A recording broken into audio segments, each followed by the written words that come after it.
오늘은 세례식이 있고 성찬식이 있고 우리 또 가족, 우리 아이들 같이 예배합니다 해서 제가 오늘 주님이 제정하신 성찬에 대한 말씀 함께 나누고자 합니다.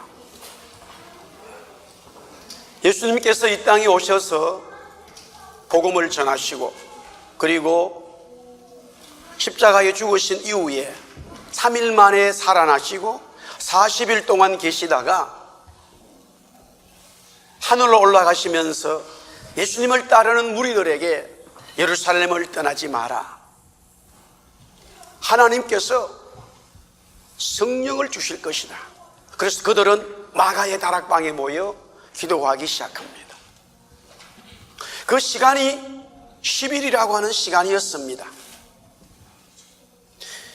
오순절 날이 되어졌을 때에 각 사람에게 마가의 다락방에서 기도하는 그 한 사람 한 사람에게 하늘의 문이 열리고 성령께서 임재하셨습니다.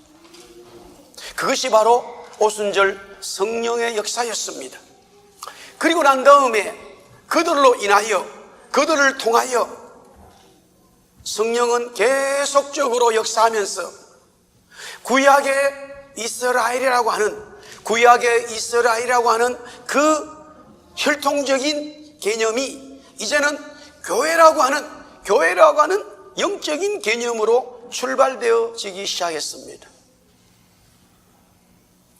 그래서 엄격히 말하면 이스라엘이라고 하는 것은 하나님과 사람에게 대해서 승리했다는 것인데, 그것은 바로 교회의 승리를 말합니다. 주님께서 이 교회의 머리요 구속받은 성도들은 주님의 교회에 바로 몸으로서 조직된 것이 교회인데,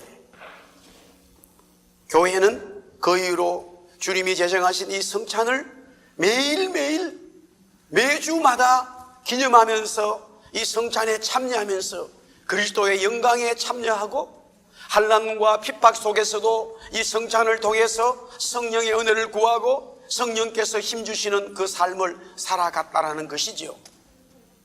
그래서 오늘날에도 아직까지 천주교회나 일부 우리 개신교 중에서도 예배 때마다 이 성찬을 참여하는 교회들이 있습니다. 성찬을 매주일마다 하는 것은 전혀 잘못된 게 아니에요. 모든 예배에 주님이 주신 이 성찬을 거행하는 것은 하나님의 거룩한 역사였습니다. 올해가 종교개혁 500주년을 우리가 기념하게 되는데, 교회가 타락하게 되어지면서 하나님의 말씀을 무시하게 되고, 교회가 타락하게 되면서 하나님 말씀대로 하지 않는 그와 같은 범죄하면서 예배 때 성찬하는 것을 금하게 되어지는 이와 같은 개혁의 역사가 있었습니다. 그러나 분명한 것은 오늘 말씀처럼 우리는 하나님 말씀 붙들고 살아가되 거룩한 성찬을 참여하는 것이 얼마나 귀하고 감사하다는 것을 우리는 늘 고백해야 될 줄 믿습니다. 할렐루야.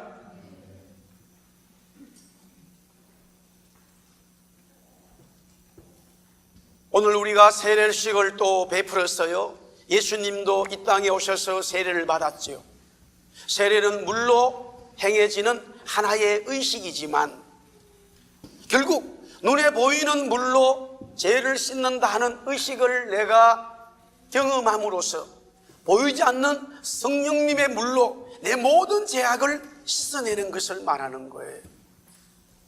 내 모든 죄악이 성령에 의해서 담겨지는 것을 말하는 거예요. 그래서 예수님이 세례를 받으실 때에 요한으로부터 요단강에서 세례를 받을 때에 요한은 그랬어요. 아니 어떻게 제가 예수님에게 세례를 베풀 수 있겠습니까? 그렇게 말하니까 예수님 말씀하셨습니다. 당신이 나에게 세례를 베풀어야 하나님의 뜻이 이루어진다는 거예요. 할렐루야. 그래서 요한은 그 말씀에 순종하여 예수님에게 세례를 베풀게 되는 거지요. 그때에 하늘의 문이 열리고 하늘에서 비둘기 같은 성령님이 예수님 위에 임재하시면서 내 사랑하는 아들이라고 하는 하나님 아버지의 음성이 들렸다는 것이에요. 무엇을 말합니까? 우리가 교회에 통해서 성부, 성자, 성령의 이름으로 세례를 받을 때에 그 세례는 단순히 눈에 보이는 하나의 의식적인 것이지만은 눈에 보이지 않는 성령의 물로서 하늘의 하나님의 자녀가 되는 그와 같은 언약의 새 역사다 이 말입니다. 그런데 그와 같은 성령의 기름 부으심이 계속적으로 이루어지려면 물로 세례받는 것은 한 번으로 족하지만 성령의 세례는 우리가 날마다 시간마다 성령께서 저와 여러분들에게 함께 해주셔야 우리는 살아갈 수 있음을 고백합니다. 그래서 성령님의 기름 부으심, 성령의 세례는 우리 모든 성도들에게 늘 충만하게 있어야 되는 거예요. 그러면 어떻게 성령의 기름 부으심, 충만함이 저와 여러분들에게 있을 수 있을까? 교회 역사적으로 성경적으로 보았을 때에 가장 객관적인 세 가지가 있어요. 세 가지가 성령의 깊은 은혜와 성령의 인도하심을 받게 한다 이 말이에요. 예수를 믿지 않을 때는요, 인간 장현철이라고 하는 육신의 장현철이만 있어요. 그런데 어느 순간에 내가 예수님을 영접하게 되면은 육신의 장현철도 있지만 성령의 장현철이도 내 속에 있는 거예요. 믿으시면 아멘. 그런데 주님이 오시거나 아니면은 주님이 아직 오시지 않았지만은 사랑하는 종아 너는 이제 하늘나라로 오거라. 그러면은 제가 부름을 받게 되는데 부름받은가 동시에 육신의 장현철은 사라지고 구원받은 성령의 장현철이만 하나님 앞에 가는 거예요. 그러나 예수 믿지 않은 사람들은 태어나면서부터 육신의 장현철로 계속 있다가 인생을 마감하게 되면 하나님의 심판을 받으면서 마귀가 있는 곳으로 가게 돼 있다 이 말이에요. 그리고 주님 말씀하시기를 주님이 다시 이 땅에 오시는 날, 주님 오시는 그 시간에 살아있는 사람들은 아직까지 육신의 죽음을 만약에 우리가 죽지 않았다면 우리는 육신의 죽음을 경험하지 아니하고 영원한 생명의 역사를 이룰 것이라고 주님 말씀하셨습니다. 할렐루야. 이미 죽은 사람들은 육신이 다시 이 땅에서 살아나고 천국에 있던 영이 다시 하나가 되어서 새 역사를 이룬다라고 성경은 말하고 있어요. 그런 허무맹랑한 이야기가 어디 있느냐? 그것은 여러분이 예수 안 믿는 사람들은 그렇게 말할 줄 몰라도 믿는 사람들은 그것이 얼마나 귀하고 감사한 하나님의 새 언약의 말씀인 것을 우리는 너무 잘 알고 있습니다. 그러므로 우리가 이 땅에 살아가면서 하나님의 성령의 은혜가 우리 속에서 계속 흘러 넘쳐야 되는데, 왜냐하면 육신의 장현철도 있고 성령의 소욕을 따라가는 장현철도 있다니까 이 두 영이 계속적으로 싸우는 거예요. 여기에는 뭐 40일 금식기도 했다고 해서 육신의 영이 떠나가는 게 아니에요. 하나님의 말씀을 24시간 읽었다 하더라도 육신의 소욕이 떠나가는 거 아니에요. 우리가 이 땅에 살아있을 때는 항상 육신의 소욕과 성령의 소욕은 서로 싸운다라고 바울 사도는 말하고 있어요. 믿으시면 아멘. 그래서 우리는 하나님의 이 사람들은 육신의 소욕보다는 성령의 소욕으로 성령님이 원하시는 역사로 계속적으로 우리의 삶을 살아가야 되는데, 그것이 가장 객관적인 세 가지의 은혜의 방편이 있다 이거예요. 그 첫 번째가 뭐냐? 바로 하나님의 말씀입니다. 우리 한번 따라하겠습니다. 하나님의 말씀이 나를 이끄신다. 주님이 주신 하나님의 말씀이 성령의 기름 부으심과 성령의 역사로 계속적으로 이끌어 가도록 육신의 소욕은 점점 사라지고 육신의 힘은 사라지고 성령의 은혜를 입어서 하나님의 말씀에 의해서 살아가도록 이 하나님의 말씀은 우리를 이끌어 준다 이 말입니다. 그래서 성경은 말하기를 우리가 육신적으로 음식을 먹는 것처럼 하나님의 말씀을 먹으라고 한 거예요. 어떻게 이 기록된 말씀을 내가 먹느냐? 그것을 먹어서 씹어서 소화시키라 이 말이에요. 그것을 갖다가 성경은 묵상한다라는 거예요. 되새김질 한다는 거예요. 계속적으로 하나님의 말씀이 내가 공부할 때나 내가 직장에서 일할 때나 결혼할 때나 또한 살아갈 때나 모든 내 삶의 속에서 하나님의 말씀이 어떻게 하는 것이 옳은 것인가, 그것이 내 속에 있다 이 말이에요. 저는 목사로서 목회하면서도 하나님의 말씀대로 해야 되는데 어떻게 하는 것이 하나님의 말씀대로 할 것인가? 기도하면서 이 말씀을 볼 때에 하나님께서 말씀을 통해서 은혜를 주신단 말이에요. 육신의 소용은 세상적인 방법으로 가게 하지만은 하나님의 말씀을 보게 되어지면 하나님의 영은, 구원받은 거룩한 영은 말씀에 반응하게 되어져 있어요. 그래서 우리는 성령의 은혜를 따라 살아갈 수 있는 것이죠. 할렐루야. 두 번째는 어떻게 하나님의 사람들이 성령의 기름 부으심으로 은혜의 삶을 살아갈 수 있을까? 그것은 바로 기도라고 하는 사실이에요. 우리 한번 따라합시다. 하나님 앞에 기도하자. 할렐루야. 하나님께서는 하나님의 성도들이 기도할 때에, 기도는 여러 종류가 너무 많아요. 혼자 기도하는 것, 여러 사람이 함께 하는 것, 통성으로 기도하는 것, 속으로 기도하는 것, 금식하면서 기도하는 것, 길거리에서 외치면서 기도하는 것, 골방에서 기도하는 것, 무릎 꿇고 기도하는 것, 엎드려서 기도하는 것, 손 들고 기도하는 것, 너무너무 기도의 종류와 모양이 많습니다만 다 합쳐서 기도는 그리스도의 이름으로 기도하는 것이고, 기도는 하나님 아버지 앞에 기도하는 것이고, 기도할 때에 성령께서 그 기도하는 사람에게 은혜를 주신다라는 것이에요. 할렐루야. 얼마나 하나님의 사람들이 기도하면서 응답받은 게 많은지 몰라요. 예수 믿고 구원받고 하나님의 말씀을 살아가면서 어떤 문제가 있을 때마다 하나님 앞에 기도하는 그 성도는, 그 교회는 하나님께서 하늘의 문을 여시고 기도의 응답을 주신다는 거예요. 우리 특별히 사랑하는 우리 청년들, 우리 학생들, 여러분들 어릴 때부터 다윗처럼, 다니엘과 세 친구처럼 기도하는 하나님의 사람들이 되기를 주의 이름으로 축복합니다. 기도하는 사람들 되세요. 물론 여러분들의 부모님들이 도와주고 하지만은 여러분들의 인생에 하나님 앞에 큰 빛으로 드러나려면 기도하는 사람들이 돼야 돼요. 하나님의 말씀 붙들고 기도하는 사람들이 되어졌을 때 하나님께서는 그 사람에게 은혜 주시고 역사하시게 돼 있어요. 마지막으로 하나님께서 은혜 주시는 것은 거룩한 성찬입니다. 이 성찬에 참여하고 이 성찬을 통해서 나누고 이 성찬에 주시는 떡과 이 성찬에 주시는 이 잔을 마실 때에 성령께서는 그 사람들에게 은혜를 주신다는 거예요. 믿으시면 아멘. 이것은 믿지 않는 사람들에게는 참여할 수 없는 거예요. 단순히 음식을 먹고 마시는 게 아니에요. 그리스도의 살을 먹고 그리스도의 피를 마신다라고 오늘 성경은 말씀하고 있어요.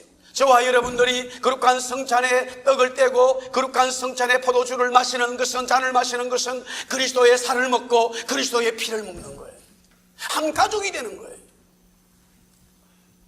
이번에 한국에 북한에서 있던 판문점에 있는 병사가 올라가면서 당연히 북한 병사가 넘어가니까 북한 병사들이 뒤에서 막 총을 쐈어요. 그래 많은 총알을 맞았는데 이 친구가 죽지는 않았어. 그래가지고 아주 대학병원의 이국정 교수가 또 뭐 수술을 대단히 잘하는 모양이야. 그 환자를, 북한 기순한 환자를 헬기에 태워가지고 중환자실에 와서 막 수술실에서 수술한 거예요. 그러니까 피를 너무 많이 흘렸어. 피를 너무 많이 흘리니까 피를 막 계속 수혈한 거예요. 그래서 그 교수님이 말하기를 대한민국 피를 이 친구가 많이 받았다는 거예요. 그래서 대한민국 사람이 됐어요. 새 피를 싹 다 받아버렸어. 북한에 있던 피는 다 빠지고 총알에 맞아서 다 빠져버리고 대한민국 피를 다 받아버렸어. 할렐루야. 영적인 이야기가 똑같아요. 우리가 예수 믿게 되어지면요, 예수 믿게 되어지면은 이제 세상의 피를 받은 게 아니라 하나님 예수님의 피를 받게 된 거예요. 그래서 우리는 새 언약의 백성이요 하나님의 자녀요 예수 그리스도로 통한 거룩한 하나님의 사람들이다, 거룩한 백성들이다 라고 성경은 말씀하고 있는 거예요. 믿으시면 아멘. 그래서 다시 말씀드립니다. 우리가 성령의 기름 부으심 은혜 받는 게 세 가지가 있다 그러는데, 그 첫 번째는 바로 말씀이요, 그 두 번째는 기도요, 세 번째는 성찬입니다. 물론 우리가 찬양할 때 하나님의 성령이 임합니다. 우리가 간정될 때 임합니다만은 이 가장 객관적으로 먼저 이 세 가지를 얘기하고 있어요. 그러는 중에 오늘 예수님께서 이 성찬을 집례하시고 제자들에게 떡과 빵이지요, 빵과 포도주를 주시면서 자기의 살이라, 자기의 피라 라고 말씀하셨는데, 오늘 이 성찬을 통해서 세 가지의 귀한 은혜가 있어요. 우리 한번 다시 26절 말씀 같이 한번 보겠습니다. 26절 다 같이, 마태복음 26장 26절입니다. 다 같이 시작. 그들이 먹을 때에 예수께서 떡을 가지사 축복하시고 떼어 제자들에게 주시며 이르시되 받아서 먹으라, 이것은 내 몸이라 하시고. 성찬에 참여하는 저와 여러분들은 뭐냐? 블레싱이에요, 블레싱. 성찬에 참여하는 성도들은 하나님으로부터 그리스도를 통하여 성령의 역사로 복받는 거예요. 블레싱이단 말이에요. 하나님께서 아브라함을 부르실 때 아브라함아 내가 너를 통해서 복주마 그랬어요. 그때 이 아브라함이 뭐라 그러냐면은 여호와의 말씀을 따라 쫓아갔다고요. 복 있는 사람은 악인의 쩔을 쫓아가고 불 앞으로 나오다가 오직 여호와의 율법을 즐거워하며 주야로 묵상하는 자로다. 하나님의 말씀을 사랑하고 묵상하는 자가 복받았다 이거예요. 계시록 1장 3절에는 하나님의 말씀, 예언의 말씀을 읽고 듣고 지키는 자가 복받는다 그랬는데, 다 공통점이 뭐냐? 복받는 것은 하나님의 말씀과 연결되어 있더라 이거예요. 여기서 말씀이 육신이 돼요. 그리스도라 이 말이에요. 그래서 그리스도의 성찬에 참여해서 그리스도의 이 살과 피를 먹게 되는 자는 다 브레싱 받은 거예요. 복 받은 거예요. 할렐루야. 아멘이 이렇게 적어가지고는 안 돼요. 할렐루야. 네, 우리가 복 받은 거예요. 좋은 부모를 만난 것도 복을 받은 것이고, 좋은 자녀를 둔 것도 복을 받은 것이고, 집을 가지게 된 것도 복을 받은 것이고, 좋은 자동차를 가진 것도 복을 받은 것이고, 또 좋은 대학에서 공부한 것도 복을 받은 것이고, 캐나다 밴쿠버에 사는 것도 복을 받은 것이지만, 사실은 성경에서 말하는 그런 복들은 다 가지적인 거예요. 영원한 게 아니에요. 진짜 성경에서 말하는 복은 뭐냐? 예수님의 자녀 되는 거예요. 예수님을 통해서 성찬에 참여함으로써 하나님을 구세주로 믿고 하나님을 영화롭게 하는, 그렇게 살아가는 하나님의 사람들이 된 것이 바로 복받은 것이라 그렇게 성경은 말씀하고 있어요. 할렐루야. 우리 27절 말씀 두 번째 보겠습니다. 두 번째 다 같이 27절 시작. 또 잔을 가지사 감사기도 하시고 그들에게 주시며 이르시되 너희가 다 이것을 마시라. 두 번째, 하나님의 성찬에 참여하는 사람, 그리스도의 성찬에 참여함으로써 하나님의 백성이 된 사람들은 모든 삶이 감사해요. 우리 한번 따라하겠습니다. 하나님 앞에 감사하자. 우리 한번 크게 따라합시다. 감사합니다. 할렐루야. 은혜 받고 브레싱 받은, 하나님으로부터 은혜 받은 사람들의 모습과 언어와 모든 게 다른 게 뭐냐? 상황은 첫 번째 바뀐 게 없다 할지라도 그 얼굴과 그 말에서 감사가 나오는 거예요. 어떤 환난과 핍박이 있어도 하나님과 함께하는 것을 믿고 있는 자들은, 은혜가 충만한 자들은, 하나님으로부터 복을 받았다고 고백하는 사람들은 늘 감사한 거예요. 돈이 없어도 감사하고, 병이 들어도 감사하고, 여러 가지 인생의 어려움을 만나도 감사. 할렐루야. 감사가 넘치는 거예요. 얼마나 많은 하나님의 사람들이 어려움을 당하면서도, 야, 저분은 불평하고 울어야 될 텐데 가보면은 막 목사님 감사합니다, 그렇게 찬양한 사람들이 얼마나 교회 역사 속에서 많은지 몰라요. 심지어는 자기 부인이 죽습니다, 남편이 죽습니다, 아이들이 죽습니다, 아니면은 기업이 망합니다, 아니면은 병이 듭니다. 그럼에도 불구하고 하나님으로부터 은혜 받은 하나님의 사람들은 감사가 넘쳐 있더라 이 말이에요. 그 입술에서, 얼굴에서 감사가 확 나타나는 거예요. 할렐루야. 그래서 예수님은 제자들에게 감사라고 말한 거예요. 너희들은 정말로 복을 받았구나라고 브레싱하시고 그 다음에 감사라는 거예요. 이 제자들은 물고기를 잡는 자들이었어요. 이 제자들은 세리였어요. 이 제자들은 배우지를 못했어요. 그러나 주님의 제자 되어서 주님의 거룩한 성찬에 참여함으로써 브레싱 복을 받았고, 주님 말씀하시기를 너희들은 이제부터 감사로 살아라는 거예요. 할렐루야. 다음에 28절 말씀 마지막입니다. 28절 다 같이 읽습니다. 시작. 이것은 제 사함을 얻게 하라고 많은 사람을 위하여 흘리는 바 나의 피 곧 언약의 피니. 아멘.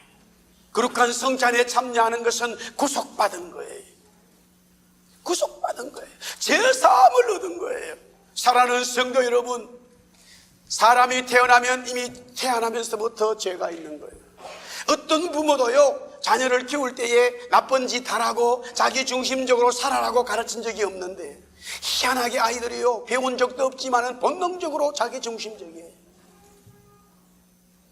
안 가르쳐줘도요 너무 잘해요. 그래서 사람이 죄악 속에서 태어났구나 보게 되어져요. 이 죄악을, 이 죄의 문제를 무엇으로 해도 해결할 수가 없어요. 그 어떤 것으로도 인간 속에 있는 죄악을 해결할 수가 없어요. 공부를 많이 한다고, 돌을 닦는다고, 철학자가 된다고, 돈이 있다고 해서 되느냐? 아무것도 안 해요. 아무도 인간의 죄악을 해결할 수 없지만, 그리스도가 십자가의 죽으심으로 인하여 그 십자가를 믿는 하나님의 사람들이 된다면 여러분과 저는 죄의 문제를 해결했다 이 말이에요.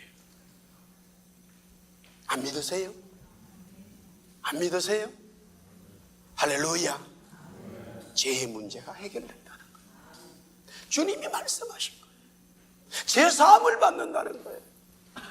이 세상에서 내가 죄 사함을 받는다면 그것보다 더 중요한 문제가 없지. 그것보다 귀하고 중요한 이 인생의 삶이 없지. 그래서 성찬에 참여하는 복은 브레싱이요, 감사요, 죄 사함을 받는 이런 영적인 의미가 거룩한 성찬 속에 오늘 이 마태는 우리들에게 말씀하고 있습니다. 그러하기에 제자들이 찬미하고 감람산으로 갔다라고 말하는데, 오늘 그 말씀 중간에 보면 이제는 내가 포도나무에서 난 것을 이제부터 내 아버지 나라에서 새 것으로 너희와 함께 마시는 날까지는 마시지 아니한다. 이 말씀은 뭐냐면은, 이제 이 6월절은요 항상 포도주를 마셔야 되게 돼 있어요. 그렇지만은 예수님께서 성찬을, 거룩한 이 성찬을 제정하시고, 그것은 바로 그 다음날 십자가에 죽으시는 자신을 얘기하기 때문에, 십자가에 죽으신 것이 바로 어린 양 예수님으로 말미암아 우리 모두가 구속받았기 때문에 이제는 더 6월절을 지킬 필요가 없고 그리스도를 영접하면 되는 것이고, 어린 양을 잡을 필요도 없는 것이고, 포도나무에서 나오는 그것이 우리를 세하는 것이 아니라 어린 양 그리스도의 보혈로 단지 우리가 포도주를 마시는 것은 그분을 기념하는 정도밖에 되지 않는다는 거예요. 그런데 여기에 새 것이라고 하는 게 뭐냐? 바로 성령의 세술입니다. 성령의 포도주를 말하는 거예요. 그래서 우리는 눈에 보이는 포도주를 마시지만은 그 그리스도의 놀라운 구속의 역사로 말미암아 보이지 않는 성령께서 저와 여러분들에게 은혜 주시고, 성령의 능력으로, 성령의 기름 부으심으로, 성령의 은혜로 우리는 이 땅에 살아가게 된다는 거예요. 우리 한번 따라하겠습니다. 성령님, 우리 한번 크게 따라하세요. 성령님, 나에게 은혜 주세요. 할렐루야. 이와 같은 은혜가 저와 여러분들에게, 우리 성도님들에게 충만하기를 주의 이름으로 축복합니다. 성찬은 거룩한 것이요, 성찬은 주님이 제정하신 것이요, 성찬을 통해서 블레싱이요, 성찬을 통해서 감사하는 것이요, 성찬을 통해서 제사함을 받는 하나님의 놀라운 역사다 이 말이에요. 그러므로 성령의 사람들이요, 하나님의 말씀대로 기도하면서 하나님의 역사에 이루어가는 귀한 성도 주님 백성 되기를 주의 이름으로 축복합니다. 우리 다 일어나서 친구의 고백 우리 찬양하고 같이 하겠습니다. 아름다웠던 지난 추억을 사랑해서 많은 친구들